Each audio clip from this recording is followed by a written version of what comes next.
I will give you best example of the women empowerment. Right now I am in Bardoli and ma'am ने ये business शुरू किया है बच्चों के कपड़ों का सेल करने का। मैम एज ए वुमेन आप क्या इंस्पायर करते हो अदर वुमेन्स को जो घर से बिजनेस करना शुरू करना चाहती हैं? હું એ જ કહેવા માંગીશ કે હું જે આ મેં જાતે મતલબ ચાલુ કર્યું છે થોડા ટાઈમ પહેલાં મને થોડું ટેન્શન હતું કેવી રીતે ચાલશે આ તે, પર મને જે કલેક્શન મળ્યું છે ને એના માટે તો પહેલાં થેન્ક યુ।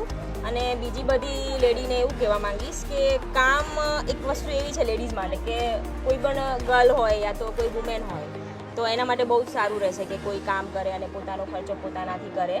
हमारा माटे तो बहुत बेस्ट रही है थोड़ा टाइम में। ओके तो ये जो आपको ये जो प्यारे प्यारे बच्चों के कपड़े हैं बहुत ही अच्छी डिजाइन है, प्रीमियम कलेक्शन है, तो आपको ये सापरिया इंटरनेशनल से मिले हैं राइट? Yes. तो सापरिया इंटरनेशनल के बारे में क्या कहना चाहेंगे जो बारडोली के one of the most important collection रखते हैं? सबसे पहले तो उन सबकी सर्विस मुझे बहुत अच्छी लगती है। जब भी मैं वहाँ जाती हूँ स्पेशली मैडम प्रतिमा मैडम और वहाँ का स्टाफ, मतलब चीज़ लेने से ज़्यादा मुझे उन सबके साथ बात करना बहुत अच्छा लगता है और सर्विस बहुत बेटर है और सबसे ज़्यादा उसकी डिज़ाइन सबको बहुत पसंद आएगी। एक बार ज़रूर उसके पास विजिट करें। तो यदि आप भी एक महिला हैं और अपने घर से बिजनेस शुरू करना चाहती हैं तो this is the best opportunity for the reselling children clothes. It's a very good quality, Sapariya International. Please contact now.